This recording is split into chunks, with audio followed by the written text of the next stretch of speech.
Hey guys, Evgeny here. I just wanted to touch base about something that's been bothering me, something that's been on my mind. And I wouldn't be surprised if it was on the mind of other people here, but you can see, especially in comment sections, on social media or on YouTube or pretty much anywhere, just in random conversation, even the growing level of discouragement that I see from people, whether it's at work or whether it's people that I know that are on the other side of the world, even. And just even random strangers on a YouTube comment section. There's a lot of discouragement out there. There's a lot of people really, I don't want to say giving up, but just feeling just overwhelmed by the insanity.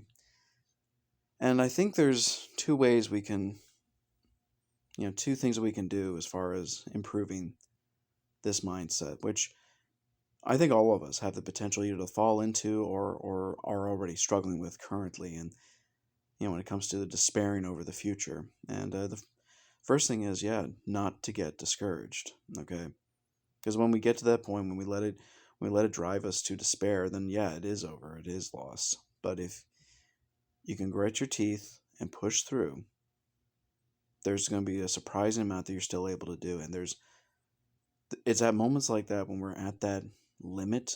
That's usually when we're that close to finally winning. I know it seems like such a pathetic thing to offer as advice. It seems so pithy, but at the end of the day, how many times have people given up just before the tide starts to turn? How many times have people thrown up their hands and walked away when they were just a few inches away from hitting gold? Like it's you can hear all the anecdotes about such a case, and you just think it's not over. I know it feels like it at times. It feels like we've gone just past the point of no return, but it's not over. We still have a country. We still have a country that has a real beauty about it. We still have people in this country that love God, that still want to serve Him, still want to worship Him. We still have people who believe in good and decent and pure things. And we got to remember we are not alone. Okay, we have others who believe the way we do. We think of of Elijah when he was despairing to God, but God said that He'd set aside a handful of some thousands who had not bent the knee to Baal, even though it felt like all of Israel had gone over to the other side, so to speak. There was still a remnant out there that still worshipped God, that still believed. And I think we got much more than that in the United States. America is more than what we see on TikTok. It's more than what we even see on YouTube. So I would really encourage people not to get discouraged. But it does lead us into the second point. What we could do as far as how we approach these particular problems, and really, the real answer. Well, one of the second answer, I should say, to this instance is we need to reapproach the idea of humility. I've always heard proud to be American, proud to be American, and in some respects, yeah. When faced with other countries and other people, and how people can look down on Americans and think little of us, yeah, I am proud to be an American, because I could go into a whole other video on that subject on why, but before God, I would actually say I'm humbled to be an American, because I've done nothing to deserve to be born in this country above others. How did I get so lucky? How did I win the lottery here?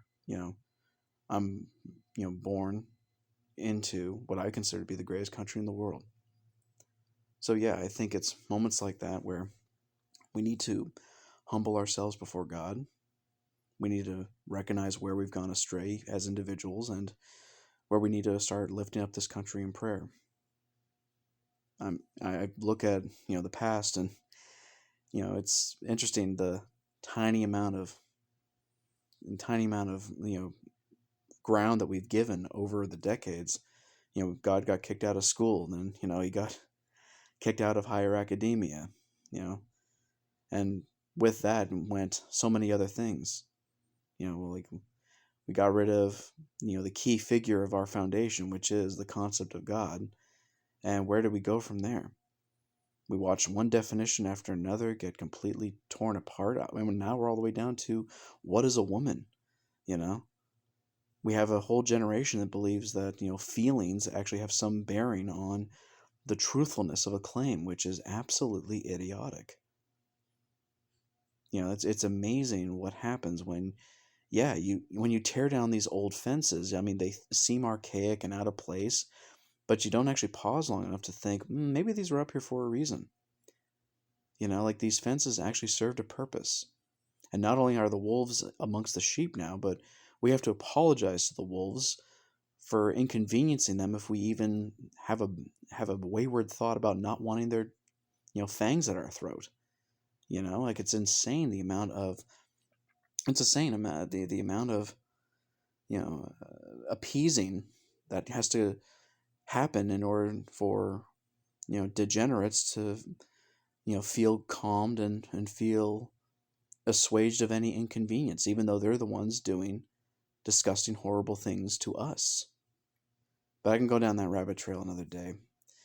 The point is, when we're dealing with in America, is that we need to be humbled by the fact that we're Americans, that we were born into such a great country. And it is a country that's still worth fighting for. Yeah, be proud to be an American when it comes to what we've seen our country accomplish, especially when you have other nations that look down their noses at us as if they've never committed any mistakes in their history. But when it comes to God, be humbled about the fact you're an American. Be humbled about the fact that you were born in a great country, and be humble before God in all things, because without Him, we're not going to see individuals turn around, let alone nations turn around. So that's kind of what I have. It's a bit of a ramble like usual, but just something I wanted to get off my chest here. We need to we need to stick to the fight. We can't get discouraged, and we need to really think long and hard about humility. Think about where where we've been and where we've come from and what God has gotten us through. One last little observation. Do you ever notice in American history that some of the worst some of the worst episodes in our history lay the groundwork for some of our greatest accomplishments? Like you look at Pearl Harbor, you look at what happened there, you look at Savile Island, you look at all the defeats that we've suffered in the early parts of the Pacific War, only for us to finally win it. You look at the space race. I mean, the Russians had gotten both, the first satellite and the first man into space. Yuri Gagarin, who, by the way, was I believe, either Orthodox or a Catholic, but was a believer all the same. But in any case, they had beaten us in both those respects, and yet we were the ones who landed on the moon. You think of, even the Miracle on Ice in 1980.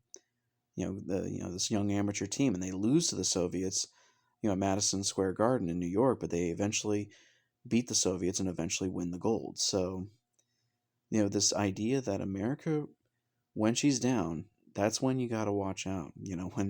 When she's down, that's when she can really pick up steam at that point. So I'd be very interested to see where we go from here. I'm very interested to see if these words might have some effect on even a handful of people. But we gotta keep pushing forward, guys, and we have to re-examine where we are, not only in light of the rest of the world, but also where we are in front of God and where we are in that respect. So, yeah, I'd leave you with those thoughts, and if you have any questions about God or the Bible or anything, feel free to send me a message or leave a comment, and I'll do what I can to get back to you. You guys have a great day. Bye.